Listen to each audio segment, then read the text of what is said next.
Muy buenas tardes. A nombre de la revista Letras Libres les doy la bienvenida y les agradezco su participación en este debate sobre el voto nulo.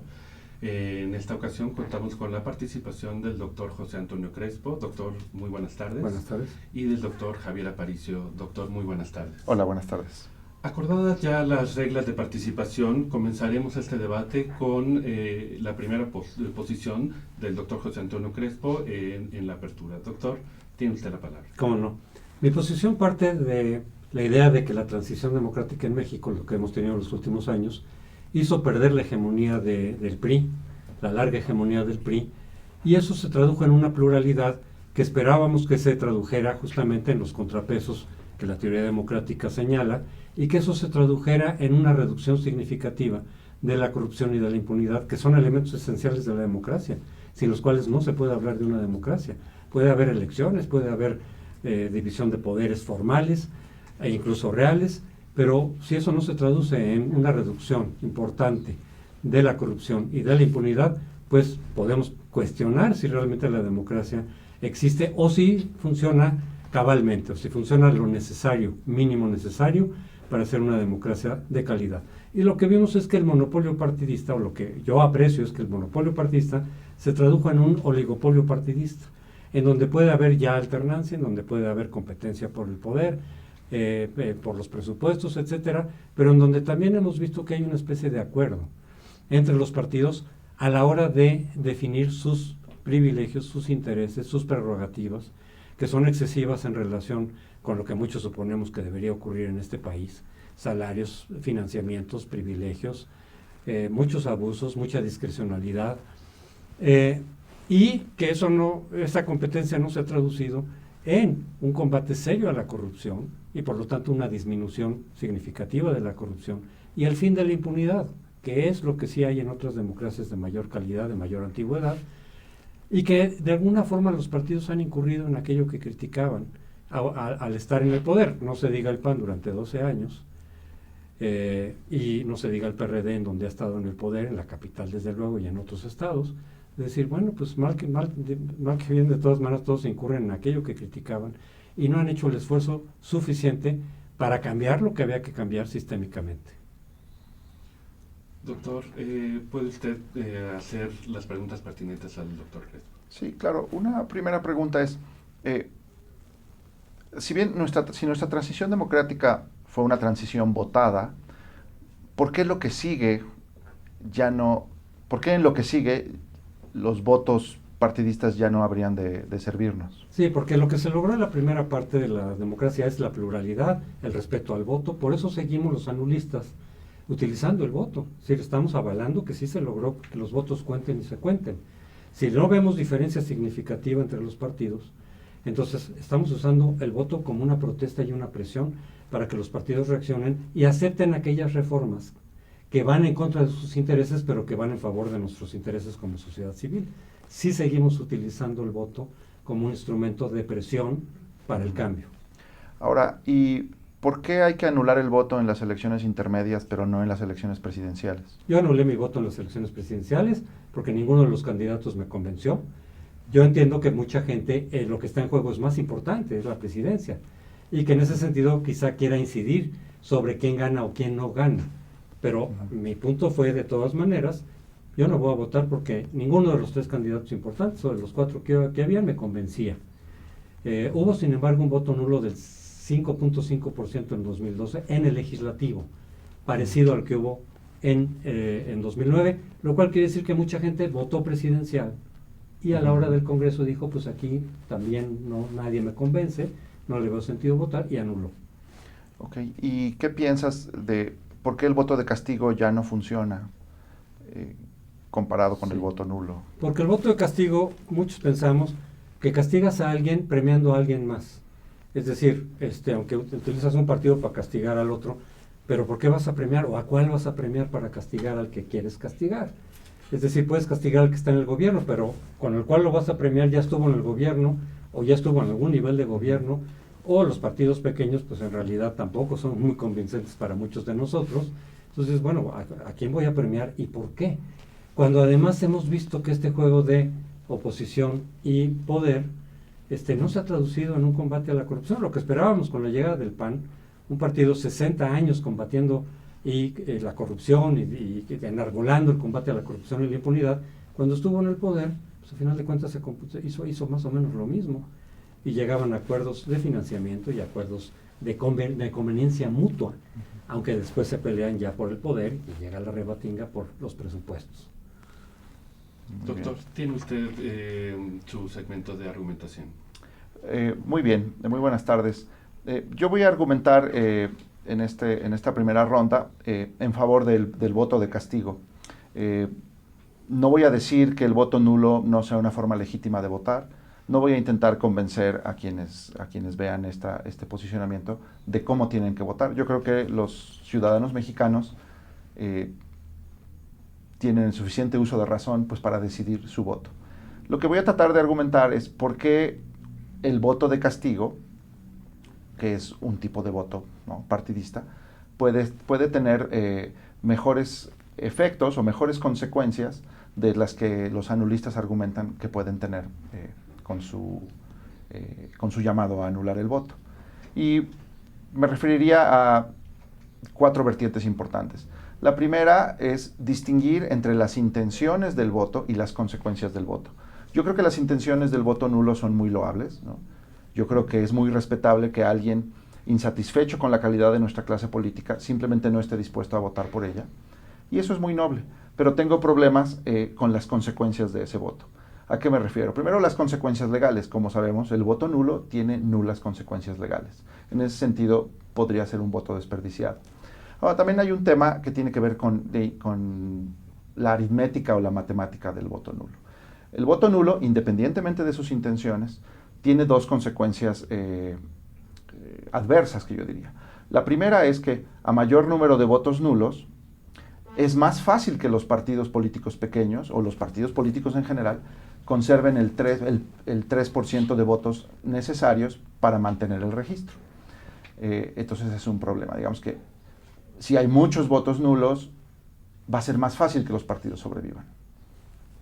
Los siguientes argumentos tienen que ver con las consecuencias pues ya políticas del voto nulo. El voto nulo no va a cambiar la conformación del Congreso y entonces no veo cómo puede lograr sus objetivos últimos.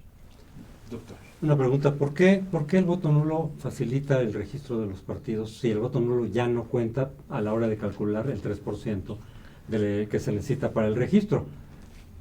Bueno, lo que pasa es, exacto, para los partidos, con la ley actual, los partidos necesitan por lo menos el 3% del voto válido.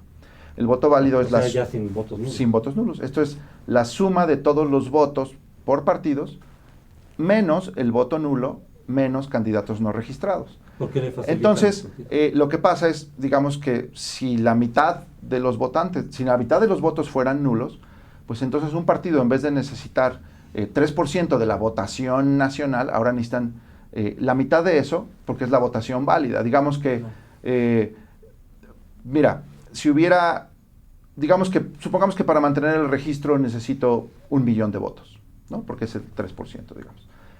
Bueno, si hay 10% de votos nulos, entonces en vez de necesitar 1 millón de votos para mantener el registro, necesito 10% menos, 900,000 votos. Y esto es aritmético, ¿no? Digamos, sí. En el denominador está la suma de votos válidos. Entonces, mientras más pequeña sea la suma de votos válidos, pues es más fácil superar el umbral de 3%.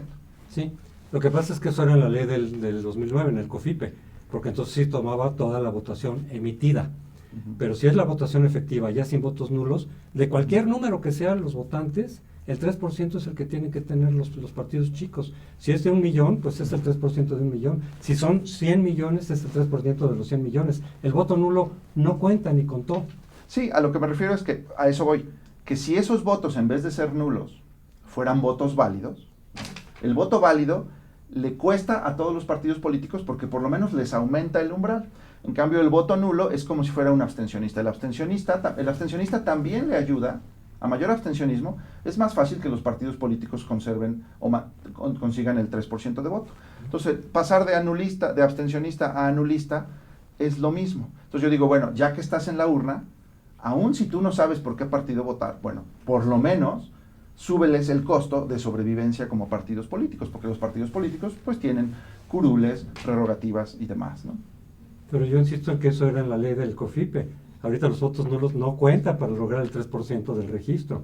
Pueden ser 1 millón de votos nulos, pueden ser 50 millones de votos nulos, que los quitan todos, y el 3% es sobre los votos válidos. Y ese 3% Entonces, se vuelve un volumen más pequeño de votos. Mira, no, pensemos, por eso, pero a ver, pero el porcentaje, lo que marca la ley no es un número de votos determinado. es 3% del voto válido. Exacto, por eso. Bueno. No es cantidad de votos, porque lo que dices tendría sentido si fuera una cantidad. Entonces sí, le estás poniendo más alta la cantidad.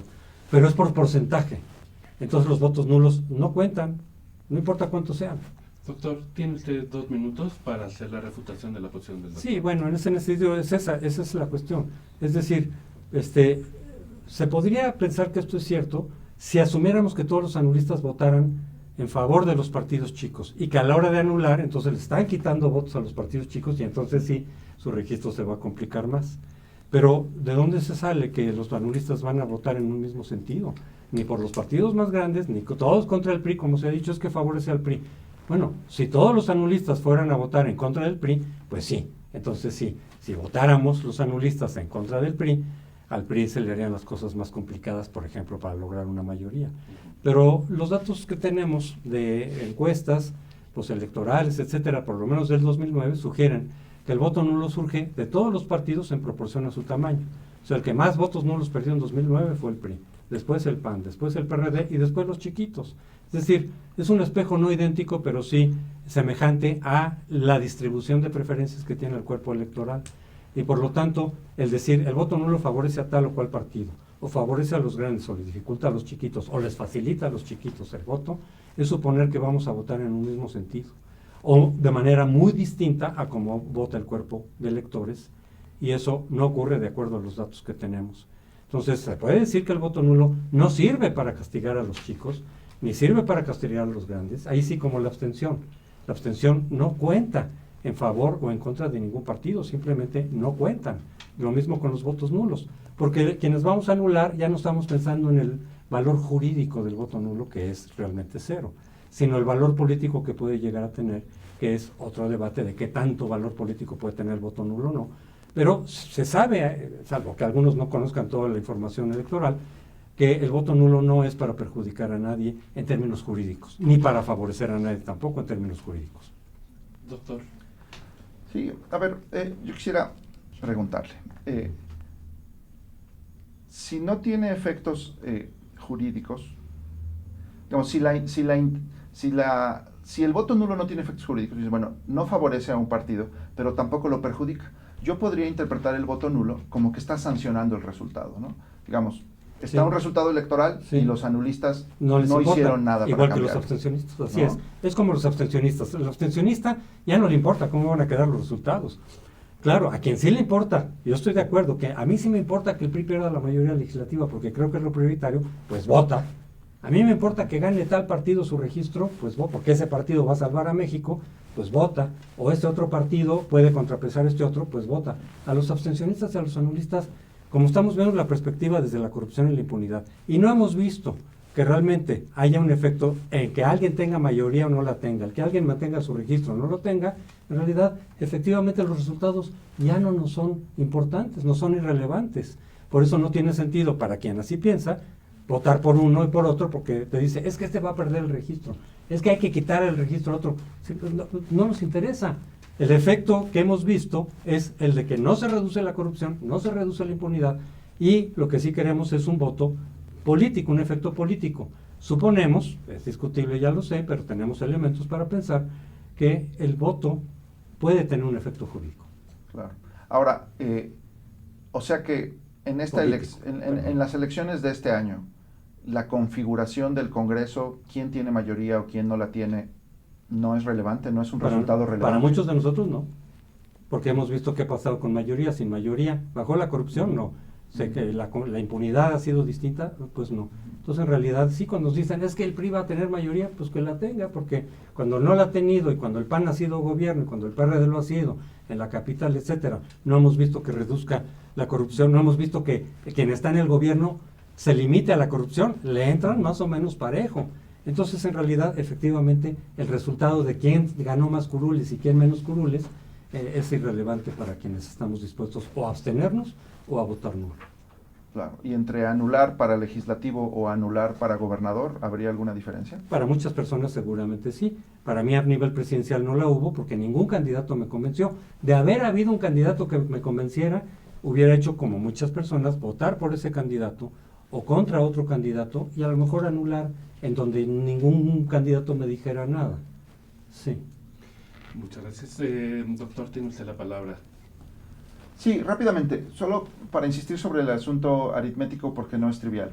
En el padrón, en la lista nominal tenemos alrededor de 80 millones de votantes, lo cual quiere decir que si todos los mexicanos votáramos, un partido político necesitaría por lo menos 2.4 millones de votos para conseguir el registro.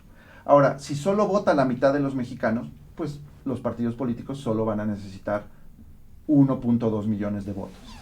A eso me refiero con el efecto aritmético del voto nulo. Como el voto nulo matemáticamente cuenta como el abstencionista, pues entonces mientras más grande sea el cúmulo de votos nulos, pues los partidos políticos van a necesitar un menor número de votos absolutos para satisfacer el umbral de 3%.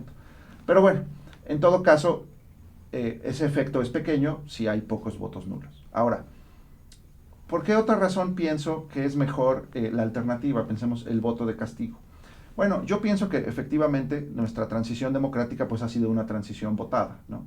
Los mexicanos con el uso de su voto han logrado varias cosas: alternancia, congresos divididos, alternancia municipal y demás.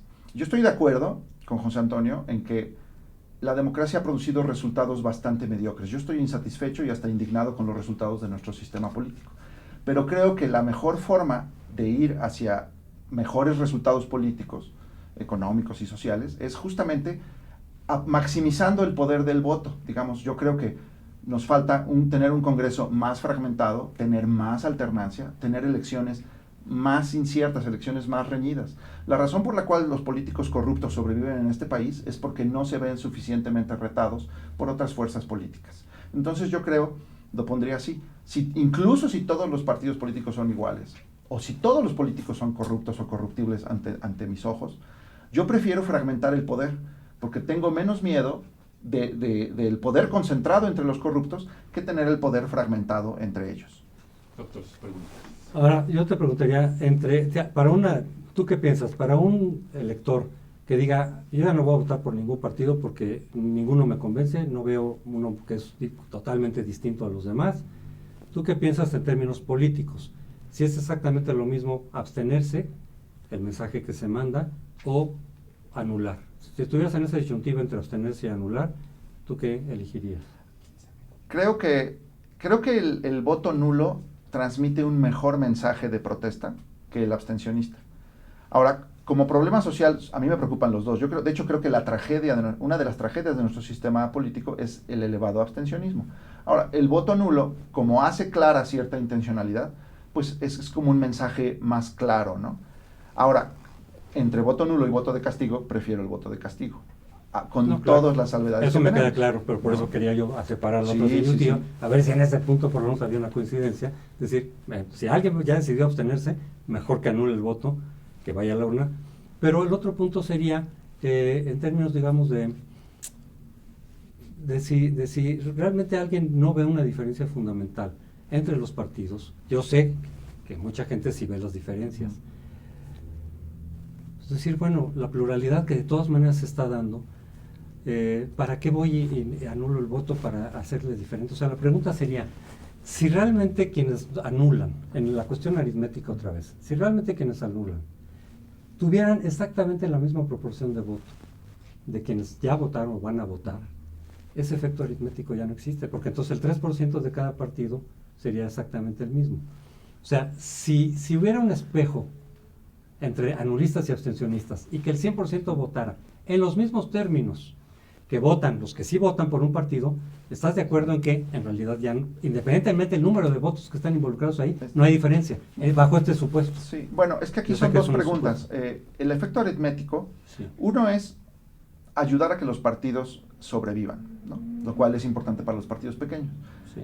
Yo creo que eso se sostiene. Ahora, lo que tú estás planteando es si hay un sesgo partidista en el voto nulo. Y yo creo que no lo hay. Digamos que Yo no pensaría que si el PRI mantiene la mayoría en el Congreso o si la pierde, yo no creo que sería culpa de los anulistas.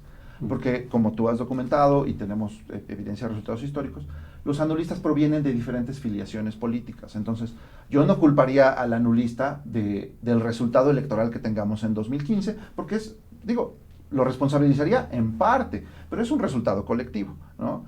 Digamos, si el PRI retiene o pierde la mayoría, pues será la suma de las voluntades ciudadanas. Y lo único que yo le diría al anulista es, bueno, si pasado mañana no te gusta el resultado electoral, tú tuviste la opción de cambiarlo. ¿No? Sí. Doctor, tiene usted su última participación, 3 minutos. Yo me imagino que a quien decida anular el voto, pues ya está tomando la decisión de decir, en realidad no me preocupa demasiado cómo queden las curules, y si eso después tiene un efecto, pues decir, bueno, en ese momento no me interesaba. Se puede cambiar para la siguiente elección. Quien es anulista una vez no tiene que serlo siempre, pueden cambiar las condiciones, etcétera. Pero el efecto político, que es lo que también muchos anulistas pensamos, decir, ok, en vez de simplemente abstenerte, porque ninguno me convence, mejor hacemos el voto nulo, porque en la medida en que crezca puede generar una mayor presión política. Ya no tiene ningún efecto jurídico, ya estamos en la dimensión de la legitimidad, que es una categoría política, no jurídica. Y es una acción colectiva. Es una acción colectiva el voto nulo, es decir, yo apuesto que si muchos de los que se van a abstener de todas maneras, o los que no saben por cuál votar, o los que no quieren votar por el menos malo, porque tampoco le ven mucho caso, mejor anulan el voto y en lugar de un 6% fuera un 10, 15, 20, 25, 30%, pues entonces la probabilidad de que eso genere ruido, que le quite legitimidad al sistema de partidos en su conjunto, que los lleve a buscar algún tipo de cambios, de solución para evitar que siga ocurriendo eso, es mayor. Es una acción colectiva que implica, mientras más se suman a esa acción, sus probabilidades, no hay garantía, como cualquier acción colectiva, no hay garantía de que lo que se está buscando se va a obtener, pero se incrementa la probabilidad. Yo creo que eso, cualquiera que estudia las acciones colectivas dice, sí, si en lugar de 100,000 firmas para solicitar algo fueran 1,000,000, igual que en una marcha o en una protesta, a lo mejor el impacto es mayor y la probabilidad de obtener lo que se busca crezca, no nunca al 100%. Eso yo creo que lo que se busca con el voto nulo, es decir, si de todas maneras no me importa el resultado de si hay mayoría o no, quién gana, quién pierde, el registro, etcétera, mejor buscar un efecto político, bajo la apuesta de que si somos muchos los que anulamos, nuestra probabilidad de generar esa presión para que haya un cambio sistémico, porque partimos del hecho también que los partidos solos, sin presión, sino con puro apoyo de los votantes, pues no tienen muchos incentivos para cambiar aquello que no les gusta, pero justo aquello que no les gusta es lo que a nosotros sí nos gusta. Por ejemplo, que reduzcan sus salarios, que reduzcan sus privilegios, sus bonos, su financiamiento público, sus spots a lo mejor, en fin, que haya más rendición de cuentas, que haya un valor jurídico del voto nulo, por ejemplo, en fin, todo eso que ellos no les gusta porque atentan su interés. Si no hay una presión importante, fuerte, de los descontentos, pues ellos van a tomar el resultado, independientemente si fue para tal o cual partido, como un aval global para todos los partidos. Nosotros decimos que el voto a cualquier partido está dando una legitimación al oligopolio en su conjunto. Ya sé que es a un partido y no al otro, ya sé que estoy castigando a uno y no al otro, pero al conjunto de partidos les estás dando legitimación y por lo tanto un visto bueno para que continúen como van. Claro. Oye, y viendo el voto nulo como protesta, ¿qué será más eficaz? ¿Protestar con el voto nulo y esperar consecuencias políticas?